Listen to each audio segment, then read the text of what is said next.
The hero, book by Ron the Bayern. Introduction. क्या आपको वो कहानियाँ याद है जो बचपन में आपको अच्छी लगती थी? ज्यादातर वो टिपिकल परियों की कहानी होती थी जिसमें एक राजकुमारी को राक्षस उठा ले जाता था और हीरो आकर उस राक्षस को मारकर राजकुमारी को छुड़ा लेता था। यानी इन कहानियों का हीरो मुश्किल से मुश्किल काम भी आसानी से कर लेता था। खैर, आपको मानना ही पड़ेगा कि बड़े होते होते आप काफी हद तक इन कहानियों से पक चुके होते हैं, क्योंकि आपको पता होता है कि ये सिर्फ फैंटेसी है और कुछ नहीं, और रियल लाइफ में सिचुएशन अलग होती है। तो क्या हम ये मान ले कि हमें बचपन में ये कहानियां पढ़नी ही नहीं चाहिए थी? इंसान की ग्रेटनेस इसी बात में है कि वो हार के बेहद करीब पहुंचकर भी हार ना माने। अगर आप ठान ले कि कोई चीज हासिल करनी है तो आप उसे पाने के लिए बड़ी से बड़ी मुश्किल से भी टकरा जाएंगे। इसी में इंसान की सबसे बड़ी जीत है। अपने सपनों तक पहुंचने का रास्ता आपको अपने बचपन की फेवरेट बेड टाइम स्टोरी से मिल सकता है। इन कहानियों में एक सीक्रेट छुपा है जो आपको अपने गोल्स और ड्रीम्स अचीव करने में काम आएगा। इस समरी में आप उस फॉर्मूला के बारे में जानेंगे जो आपको अपनी स्टोरी का हीरो बना देगी। साथ ही आप समझेंगे उन चैलेंजेस के बारे में और उस जीत के बारे में जो इस जर्नी में आप एक्सपीरियंस करोगे। इस समरी के अलग अलग किरदार भी आपको बहुत इंस्पायर करेंगे। तो क्या आप तैयार हैं अपनी हीरो वाली जर्नी स्टार्ट करने के लिए? The call to adventure. जरा सोचो, क्या होता अगर आपकी लाइफ एकदम परफेक्ट होती? तो आप एक बेहद अमीर परिवार में पैदा हुए होते, आप जो मांगते आपके पेरेंट्स आपको वो दे देते, आपके पास दुनिया का हर ऐशो आराम होता और लोग आपसे जलते। क्या आपको लगता है तब आप खुश रहते? शायद हाँ। सुनने में तो ये एक ड्रीम लाइफ जैसा लगता है, लेकिन एक दिन आप इस लाइफ से भी बोर हो जाते। एक परफेक्ट लाइफ आपको आगे बढ़ने और अपने दम पर कुछ हासिल करने का मौका कभी नहीं देगी। जब आपको सब कुछ बैठे बिठाए मिल रहा है तो आप मेहनत क्यों करेंगे? परफेक्ट लाइफ मीनिंगलेस होती है जिसका कोई पर्पज नहीं होता। शायद यही वजह है कि परफेक्ट लाइफ असल में होती ही नहीं है, क्योंकि लाइफ परफेक्ट हो ही नहीं सकती। लेकिन हाँ, जो हो सकता है वो ये कि जैसी लाइफ आपको चाहिए वैसी आप क्रिएट कर सकते हैं। आप इसे तब भी अचीव कर सकते हैं जब आपको ये लग रहा हो कि इसे अचीव ना कर पाने के 100 कारण है। अनास्तासिया स्वारे, एनास्टेसिया सोर, अनास्तासिया बेवेरी हिल्स मेकअप कंपनी की फाउंडर है। वो जब यूनाइटेड स्टेट्स आई थी तो उनके पास कुछ नहीं था। अनास्तासिया रोमानिया से है और उन्हें ठीक से इंग्लिश बोलना भी नहीं आता था, भी इसलिए उन्हें किसी बच्चे की तरह अल्फ़ाबेट सीखने से शुरुआत करनी पड़ी। पॉल और फालिया किंको के फाउंडर है, जो कि एक डॉक्यूमेंट कॉपी बिजनेस करती है। पॉल को बचपन में डिसलेक्सिया था और वो हमेशा हाइपर एक्टिव रहते थे। 16 की उम्र में वो स्कूल से निकाल दिए गए। कई साल बाद किंको को फेडेक्स ने $2.4 बिलियन में खरीद लिया। कोई नहीं चाहेगा कि उस पर मुसीबतों का पहाड़ टूटे, लेकिन मुसीबत मौका देखकर नहीं आती है। अनास्तासिया और पॉल जैसे लोगों ने ऐसे चैलेंजेस का सामना किया है जहां कोई और होता तो हार मान लेता। लेकिन यही मुश्किल दौर तो आपको मजबूत बनाता है। ये आपको कुछ भी हैंडल करने के लिए और ज्यादा तैयार कर देता है। हालात चाहे जैसे भी हो, आप अपने सपने जरूर पूरे कर सकते हैं, क्योंकि आपके अंदर इतनी काबिलियत है। फिर चाहे आपके पास पैसा, पावर, एजुकेशन या मोटिवेशन कुछ भी ना हो, अगर बाकी सक्सेसफुल लोग ऐसा कर सकते हैं तो आप क्यों नहीं कर सकते? ये वो अहम सवाल है जो आपको खुद से पूछना चाहिए। Your calling. हर किसी में एक यूनिक एबिलिटी या टैलेंट होता है, लेकिन हर किसी को ये बात मालूम नहीं होती क्योंकि उन्होंने इसे कभी डिस्कवर ही नहीं किया होता है। आपकी यूनिक एबिलिटी या टैलेंट आपको अपनी कॉलिंग यानी मन की आवाज़ को पहचानने में हेल्प करती है। आपकी कॉलिंग आपकी लाइफ का पैशन है। ये एक ऐसी चीज़ है जिसे आप बेहद पसंद करते हो और इसकी परवाह करते हो, या यूं कह ले कि आपकी कॉलिंग आपकी खुशियों की चाबी है, क्योंकि आप जब भी उस एक्टिविटी को करते हैं तो आपको अजीब सी खुशी और संतुष्टि का एहसास होने लगता है। ये आपको शांति और सुकून देता है। ऐसा ही कुछ माइकल एक्टन स्मिथ को भी फील हुआ था। माइकल को बचपन से ही वीडियो गेम्स का क्रेज था। मौका मिलते ही वो कोई ना कोई गेम खेलने बैठ जाते। बड़े होकर भी उनका ये पैशन कम नहीं हुआ।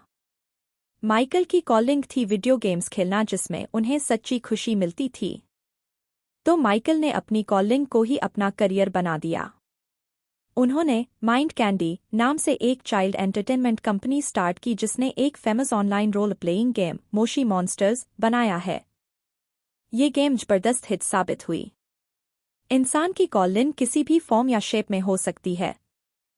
ये आपके बचपन की कोई हॉबी हो सकती है, ठीक वैसे ही जैसे माइकल की कॉलिंग स्टार्ट हुई थी, या कुछ ऐसा भी हो सकता है जो आपने बड़े होने पर डिस्कवर किया हो। इनमें से चाहे कुछ भी हो, पर आपकी कॉलिंग तभी कॉलिंग मानी जाएगी जब आपको इससे संतुष्टि का एहसास होगा, और लाइफ के किसी भी पॉइंट पर आपको ये एहसास हो सकता है। आपको अपना माइंड खुला रखना होगा, ना जाने आपको कब कौन सा आइडिया आ जाए। याद रहे, आपकी कॉलिंग आपके लिए खुशी के सोर्स के साथ इनकम का सोर्स भी बन सकती है, इसलिए कभी किसी को मौका मत दो कि वो आपको अपनी कॉलिंग डिस्कवर करने से रोक सके। The mind of a hero. ऐसी कौन सी चीज है जिससे डील करने में इंसान को सबसे ज्यादा मुश्किल होती है? दूसरे लोग या अपनी लिमिटेशन और कमजोरियां? नहीं, इसका जवाब है आपका एटीट्यूड, जिस पर काबू पाना दुनिया का सबसे मुश्किल काम है। आपका एटीट्यूड आपको ऊंचाइयों पर ले जा सकता है, लेकिन यही आपको नीचे भी गिरा सकता है। अगर आपको लाइफ में कुछ अचीव करना है तो ऑप्टिमिस्टिक एटीट्यूड का होना बेहद जरूरी है। लेकिन आप अपने एटीट्यूड को कंट्रोल कैसे करोगे? लेन बीचली एक फॉर्मर सर्फर है। वो 7 बार वर्ल्ड चैंपियनशिप जीतने वाली वो पहली फीमेल सर्फर है। अगर दुनिया में कोई जानता है कि अपना एटीट्यूड कैसे कंट्रोल किया जाए तो वो लेन है। लेने कहती है कि अपनी लाइफ को इम्प्रूव करने का एक ही तरीका है कि आप अपने थॉट्स की जिम्मेदारी लो। आपके थॉट्स और एटीट्यूड का आपस में स्ट्रॉन्ग कनेक्शन होता है। आप जैसा सोचते ही वैसा ही बिहेव करते हो। चलिए हम दोबारा लेन का एग्जाम्पल लेते हैं। वो दुनिया की बेस्ट सर्फर्स में से एक मानी जाती है, लेकिन अगर लेन अपने करियर के शुरुआत में ही खुद को लेकर बहुत क्रिटिकल हो जाती तो क्या होता? क्या होता अगर वो अपनी गलतियों से घबराकर हार मान लेती? जाहिर सी बात है, लेन के नेगेटिव थॉट्स नेगेटिव एटीट्यूड ही क्रिएट करते। उन्हें अपनी हार पर गुस्सा आता और कुछ सीखने के बजाय वो अपनी हार के लिए खुद को दोष देना शुरू कर देती।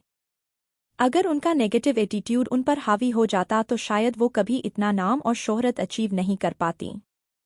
लेकिन किस्मत से लेन के पास एक हीरो का माइंड है, और हीरो का माइंड हमेशा पॉजिटिव होता है। अगर उनमें पॉजिटिव एटीट्यूड नहीं होता तो लेन कभी इस मुकाम तक नहीं पहुंच सकती थी। लेन की कहानी से हम सीख सकते हैं कि अपनी फीलिंग्स के प्रति हमें अवेयर रहना चाहिए। कुछ खोना, फेल होना और गलतियां करना ऐसी चीजें हैं जिनसे पूरी तरह से बचा नहीं जा सकता है। ये कभी ना कभी तो होंगी ही, जिंदगी ऐसी ही है। ये हमें बहुत कुछ सिखाती है, और इस प्रोसेस में कई बार हमें दर्द भी होता है।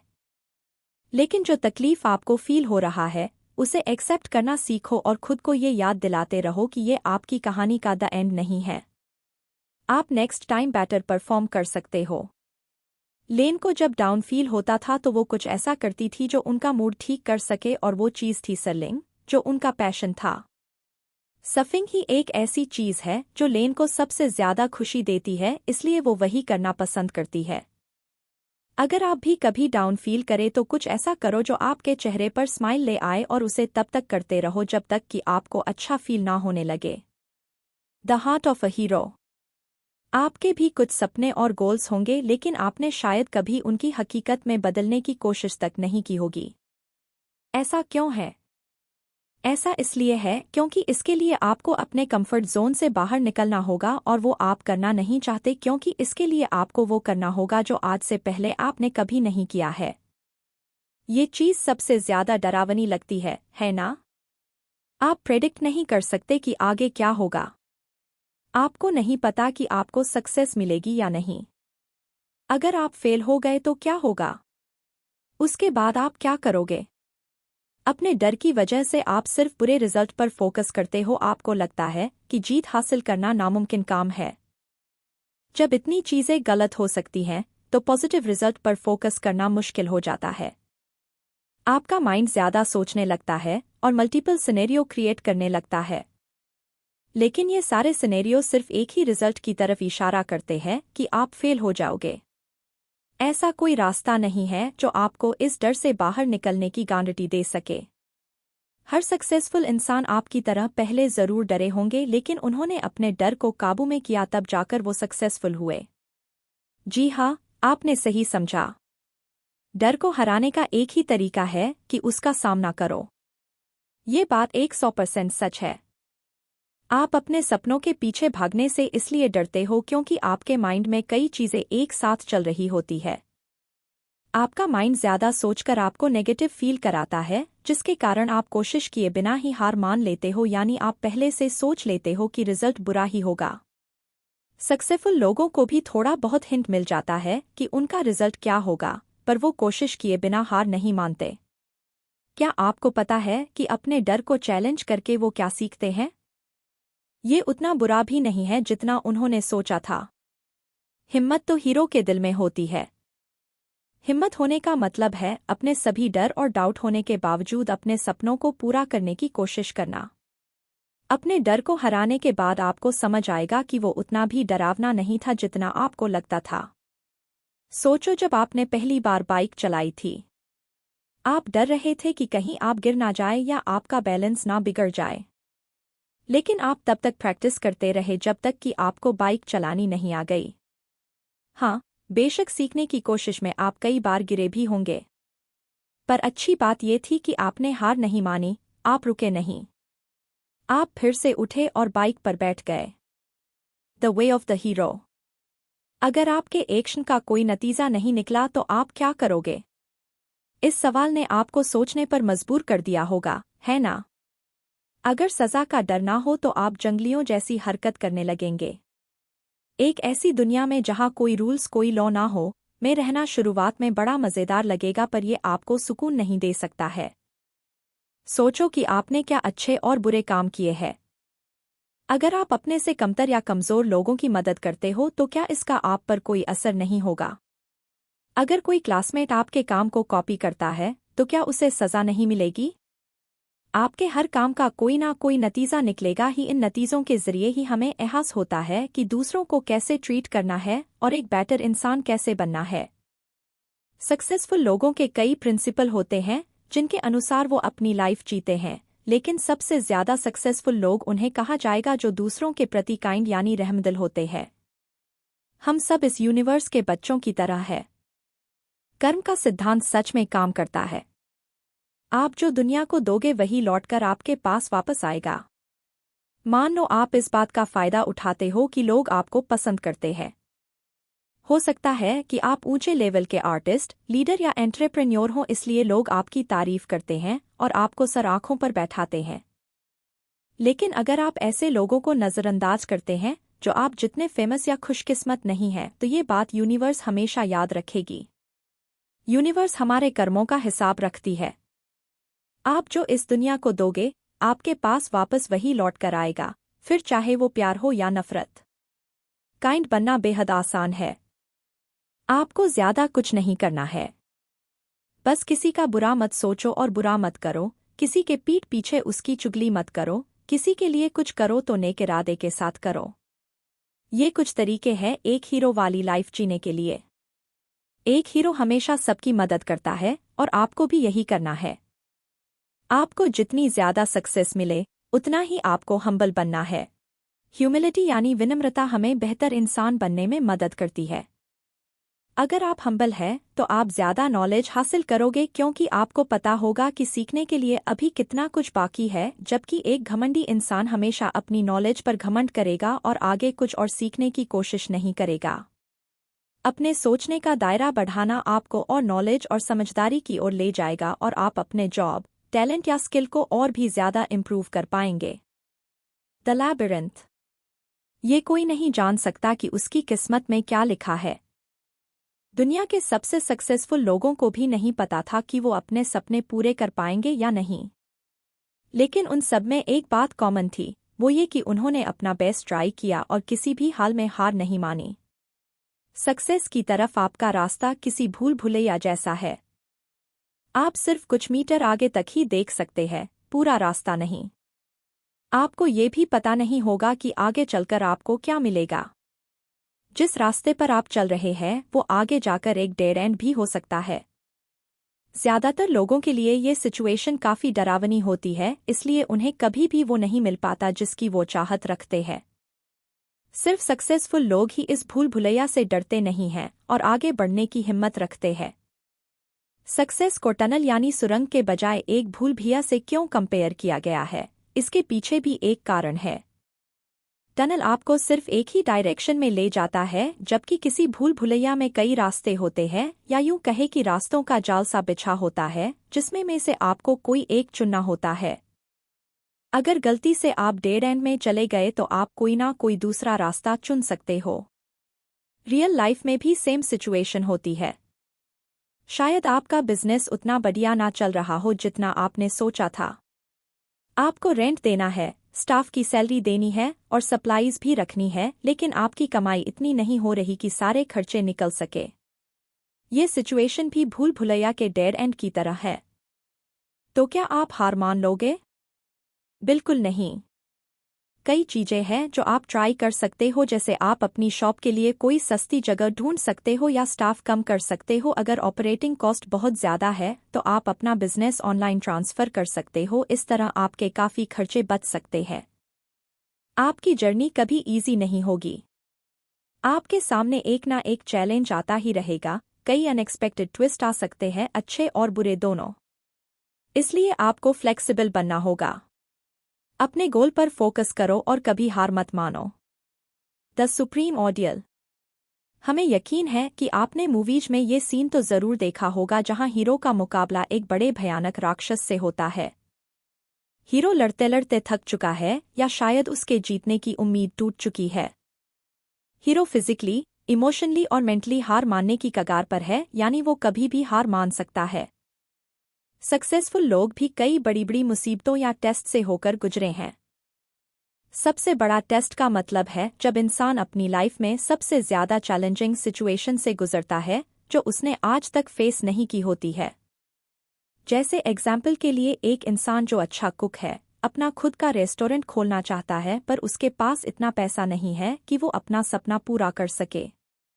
या कोई म्यूजिशियन उस वक्त हिम्मत हार बैठता है जब उसने बड़ी मेहनत से गाने तैयार किए होते हैं, पर कोई भी रिकॉर्ड कंपनी उसका गाना सुनने को तैयार नहीं होती। हैरी पॉटर बुक सीरीज की ऑथर जेके रोलिंग ने भी अपने सबसे बड़े टेस्ट का सामना किया था और उससे जीतकर बाहर निकली थीं। क्या आप मानेंगे कि शुरुआत में कोई भी पब्लिशिंग हाउस हैरी पॉटर की सीरीज छापने को तैयार नहीं था? रोलिंग उम्मीद खोने लगी थी। उनकी फाइनेंशियल ठीक नहीं चल रही थी। उन्हें खुद पर डाउट होने लगा था कि क्या वो वाकई में इतना बुरा लिखती है। उम्मीद का दामन अगर छूटने वाला हो तो भी हिम्मत मत हारो। सबसे बड़े टेस्ट की सिचुएशन तब आती है जब आप वो पाने वाले होते हो जो आप कब से पाना चाहते थे, और तब आपका सारा एफर्ट, टाइम और कमिटमेंट सार्थक लगने लगता है। लेन बीचली, जिनकी कहानी हमने पढ़ी थी, को आमतौर पर दुनिया एक पॉजिटिव इंसान के तौर पर जानती है। लेकिन हर सक्सेसफुल इंसान की तरह उन्होंने अपनी लाइफ में बुरा दौर एक्सपीरियंस किया है। जैसे कि 1996 में उन्होंने क्रॉनिक फटीग यानी गंभीर थकान का सामना करना पड़ा, जिसकी वजह से वो काफ़ी फ्रस्ट्रेटेड हो गई थी क्योंकि ये उनके करियर का पीक टाइम चल रहा था और उन्हें कई सर्किंग कॉम्पिटिशन में हिस्सा लेना था। क्रॉनिक फटीग ने उन्हें बेहद गुस्सैल और चिड़चिड़ा बना दिया था। लेन जानती थी कि उन्हें ऐसी हालत में आराम की ज़रूरत थी, लेकिन वो बाहर जाना चाहती थी, स्विमिंग और सर्किंग करना चाहती थी। सर्किंग लेन के लिए सिर्फ एक करियर नहीं था बल्कि उनका पैशन था। ये उनके लिए सांस लेने जितना ज़रूरी था। लेन जानती थी कि उनमें इतनी ताकत नहीं थी कि वो अपना पैशन फॉलो कर सके। लेकिन इसके बावजूद वो एक कॉम्पिटिशन में हिस्सा लेने के लिए हवाई गई। उस साल हवाई में जितने भी सर्किंग इवेंट हुए थे, लेन ने वो सारे जीते। क्रॉनिक फटीग लेन का सबसे बड़ा टेस्ट था। हालांकि वो जानती थी कि उन्हें रेस्ट की ज़रूरत है, लेकिन फिर भी वो अपने पैशन के दम पर किसी तरह सरवाइव कर गई। उन्होंने एक बार भी नहीं सोचा कि शायद यही कारण हो सकता है कि मैं अब सर्किंग नहीं कर पाऊंगी। अपनी बीमारी को लेन ने बहाना नहीं बनने दिया। वो मजबूती से खड़ी रही और क्रॉनिक फटीग पर जीत हासिल की। उनके इसी पॉजिटिव एटीट्यूड के कारण वो उस साल का पहला वर्ल्ड टाइटल जीत पाई थी। The reward. एक कहावत है, रेनबो हमेशा बारिश के बाद में ही दिखता है। यानी कई तकलीफों और फेलियर का सामना करने के बाद जब सक्सेस मिलती है तो सब कुछ सार्थक लगने लगता है। ये चीजें आपके साथ किसी कारण की वजह से हुई थीं और वो कारण यह है कि यह आपको और भी मजबूत बनाता है। ये आपके सक्सेस और रिवॉर्ड जो सक्सेस के तौर पर आपको मिला है को और ज्यादा संतुष्टि देने वाला बना देता है। जैसा कि हमने बताया, सक्सेस इतनी आसानी से नहीं मिलती। बेशक हमारे सामने अचीव करने के लिए हमेशा गोल्स और ड्रीम्स होंगे, लेकिन इतने स्ट्रगल के बाद जब आपको ये मिलती है तो इसे फील करना भी जरूरी है। आपने सक्सेस अचीव की है, ना जाने कितने महीनों, कितने आंसुओं, फ्रस्ट्रेशंस और स्ट्रगल के बाद आखिर आपको ये मिला है। आपने इम्पॉसिबल को पॉसिबल कर दिखाया है, तो इसे सेलिब्रेट करना तो बनता है। इस बुक की ऑथर रोंडा बर्न एक साधारण परिवार से हैं। उनकी फैमिली के पास ज्यादा कुछ तो नहीं था, पर उनमें आपस में गहरा प्यार था। रोंडा के पेरेंट्स परिवार की जरूरतों को पूरा करने के लिए बहुत मेहनत करते थे। रोंडा के पिता के गुजरने के बाद उन्हें बहुत इमोशनल और फाइनेंशियल तकलीफों का सामना करना पड़ा। उनके पिता के जाने के बाद परिवार की पूरी जिम्मेदारी रोंडा की मां के कंधों पर आ गई थी। जैसे जैसे वक्त गुजरता जा रहा था, उनकी मुश्किलें बढ़ती चली गई, खासकर रोंडा की मां के लिए जो सबसे ज्यादा स्ट्रगल कर रही थी। उनकी आधी से ज्यादा उम्र तो परिवार का पेट भरने की फिक्र में ही गुजर गई। लेकिन जब द सीक्रेट पब्लिश हुई तो सब कुछ बदल गया। द सीक्रेट एक स्पिरिचुअल डॉक्यूमेंट्री है जो रोंडा ने लिखी थी। ये उनकी लाइफ की सबसे बड़ी सक्सेस थी, जिसे ओपरा विनफ्रे जैसी शख्सियत ने भी नोटिस किया था। द सीक्रेट बॉक्स ऑफिस पर हिट रही थी। ये लोगों के बीच काफी पॉपुलर हुई। लेकिन क्या आप जानते हैं कि रोंडा को अपनी सक्सेस के बारे में किस चीज ने सबसे ज्यादा छुआ था? जब उनकी मां ने उन्हें कॉल किया था और वो रोने लगी थी। रोंडा की मां ने उन्हें बताया कि वो एक मॉल में कपड़े लेने गई थी और उन्हें ये सोचकर रोना आ गया कि वो जिंदगी में पहली बार बिना प्राइस टैग देखे शॉपिंग कर रही है, और ये सब हुआ था रोंडा की द सीक्रेट की वजह से। शायद कुछ लोगों के लिए ये बड़ी बात नहीं होगी, लेकिन जो लोग फाइनेंशियल तौर पर उतने सिक्योर नहीं हैं, उनके लिए तो ये बहुत बड़ी बात है। रोंडा बहुत शुक्रगुजार थी कि द सीक्रेट को इतना ज़बरदस्त रिस्पॉन्स मिल रहा था, लेकिन उनके लिए सबसे बड़ा रिवॉर्ड यही था कि वो अपनी फैमिली को सपोर्ट कर पा रही थी। A life worth living. अपने ड्रीम्स या गोल्स तक पहुंचना एक ऐसी फीलिंग है जिसे डिस्क्राइब नहीं किया जा सकता। ये आपकी लाइफ का सबसे हैप्पी मोमेंट होता है। इसमें आप हंसोगे, स्माइल करोगे, यहाँ तक कि आप ये सोचकर रो दोगे कि मैंने ये क्या अचीव कर लिया। ये मोमेंट आपको ऐसा फील कराएगा जैसे आपने आसमान छू लिया हो। एक ड्रीम या गोल अचीव करना आपकी जर्नी का एंड नहीं है, बल्कि ये तो सिर्फ शुरुआत है। आपके दिल के अंदर कहीं कुछ खिलने लगेगा। अपने नेक्स्ट गोल को अचीव करने की इच्छा के अलावा आपके दिल में हमदर्दी होगी। अब आप में वो इच्छा जन्म लेने लगेगी कि आप दूसरों को उनके एम्बिशन को पूरा करने में मदद कर सकें। हीरो बनने का रास्ता काफी मुश्किल है। जब आप दूसरों को अपना सपना पूरा करने के लिए स्ट्रगल करते हुए देखते हो, तो आप किसी भी तरह उनकी हेल्प करना चाहते हो। इंसान का स्वभाव होता है कि वो दूसरे इंसानों के प्रति हमदर्दी रखे और उसकी मदद करे, इसलिए आप जितना हो सके उनके दुख और तकलीफ दूर करने की कोशिश करते हैं। एक हीरो सिर्फ अपनी जीत के बारे में नहीं सोचता, बल्कि और लोगों के बारे में भी सोचता है। पीटर बरवाश ने बिल्कुल ऐसी ही जिंदगी जी है। बरवाश को नंबर 1 कैनेडियन टेनिस प्लेयर और कोच माना जाता है। उन्होंने जिन लोगों को टेनिस की कोचिंग दी है, उनमें विलियम्स सिस्टर्स विनस और सेरेना विलियम्स जैसे प्लेयर्स शामिल है। शायद सबसे ज्यादा सेल्फलेस चीज यही होगी कि आप उन लोगों को कोच करें जो आपका रास्ता फॉलो करते हैं। इस तरह आप अपनी नॉलेज और गाइडेंस से उन्हें अपना फ्यूचर ब्राइट बनाने में हेल्प कर सकते हैं। बरवाश कहते हैं कि उनका कंट्रीब्यूशन ही उन्हें सुबह उठने के लिए मोटिवेट करता है और उन्हें गहरी संतुष्टि देता है। गिविंग बैक यानी कुछ वापस देने का ये मतलब नहीं होता है कि आप सिर्फ पैसों से किसी की हेल्प करें, बल्कि आप अपना टाइम और एनर्जी भी दूसरों की मदद करने के लिए खर्च कर सकते हैं और उनके लिए अपॉर्चुनिटी का दरवाज़ा खोल सकते हैं। इस तरह उनकी सक्सेस में आपका भी कंट्रीब्यूशन होगा। कंक्लूजन। फर्स्ट, आपने जाना कि कोई भी लाइफ में कुछ भी अचीव कर सकता है। चाहे वो काम आपको कितना भी इम्पॉसिबल लगे, उसे पाने का कोई ना कोई तरीका जरूर होता है।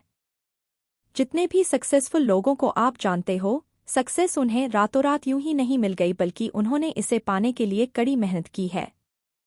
सेकंड, आपने समझा कि आपकी कॉलिंग आपके लिए सक्सेस का रास्ता खोल सकती है। आपकी कॉलिंग कुछ भी हो सकती है जिसे लेकर आप पैशनेट फील करते हो, जिसे करते हुए आपके फेस पर स्माइल आ जाए। आपकी कॉलिंग आपको और ज्यादा पुश करने के लिए मोटिवेट करती है। अपनी हॉबीज के बारे में सोचिए। आपको सबसे ज्यादा क्या पसंद है? ऐसा क्या है जो आपकी लाइफ को फुलफिलिंग बनाता है? थर्ड, आपने जाना कि एक हीरो हमेशा पॉजिटिव सोचता है, लेकिन इसका ये मतलब नहीं है कि वो हमेशा खुश रहता है, बल्कि इसका मतलब है कि वो बुरे सिचुएशन में भी पॉजिटिव सोचता है।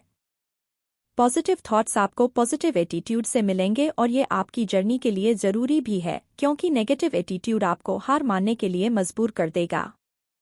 फोर्थ, आपने जाना कि एक हीरो बड़ा हिम्मत वाला होता है। अपने ड्रीम्स या गोल्स के पीछे भागना बड़ा थ्रिलिंग काम है, क्योंकि आपको पता ही नहीं होता कि आप सक्सेसफुल होंगे या फेल। अंजाम चाहे कुछ भी हो, लेकिन सक्सेसफुल लोग कोशिश करना नहीं छोड़ते, जो कि बड़ी हिम्मत का काम है। फिफ्थ, आपने समझा कि असली मायनों में हीरो वो होता है जो रहम दिल हो। आप लोगों को जिस तरह ट्रीट करोगे, लाइफ भी आपको वैसे ही ट्रीट करेगी, यानी जैसा बोओगे वैसा पाओगे। अगर बुरा करोगे तो बुरा मिलेगा और अच्छा करोगे तो अच्छा मिलेगा। सिक्स्थ, आपने जाना कि हमारे आगे 1000 चैलेंजेस आ सकते हैं, क्योंकि सक्सेस का रास्ता कभी आसान नहीं होता है। इन चैलेंजेस को किसी टनल की तरह नहीं, बल्कि भूल भुलैया की तरह सोचो।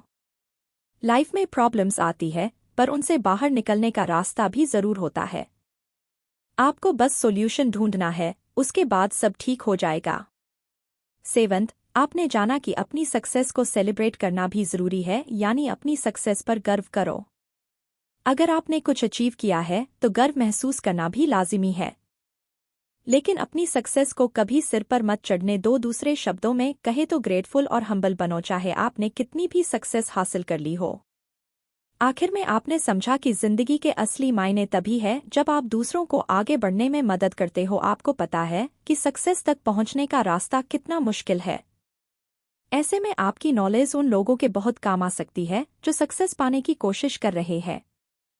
एक मीनिंगफुल लाइफ का मतलब सिर्फ अपनी सक्सेस को सेलिब्रेट करना नहीं होता है, बल्कि इसका ये मतलब होता है कि आप दूसरों को उनके सपने पूरे करने में हेल्प करें। लोग अक्सर कहते हैं कि प्रोसेस पर भरोसा रखो। इसका मतलब है कि आपको ये विश्वास रखना होगा कि अंत में चीजें आपके फेवर में होंगी। लेकिन एक और इम्पोर्टेंट स्टेटमेंट है जो आपको ध्यान में रखना चाहिए, खुद पर भरोसा रखो। आप में अपनी लाइफ को बेहतर बनाने की काबिलियत है। एक्सीलेंस के लिए जो कुछ चाहिए वो सब आपके पास है, इसलिए खुद पर डाउट करना बंद करो और सपने देखते रहो, और फिर देखो कैसे आपका दिन आपकी मुट्ठी में रहेगा।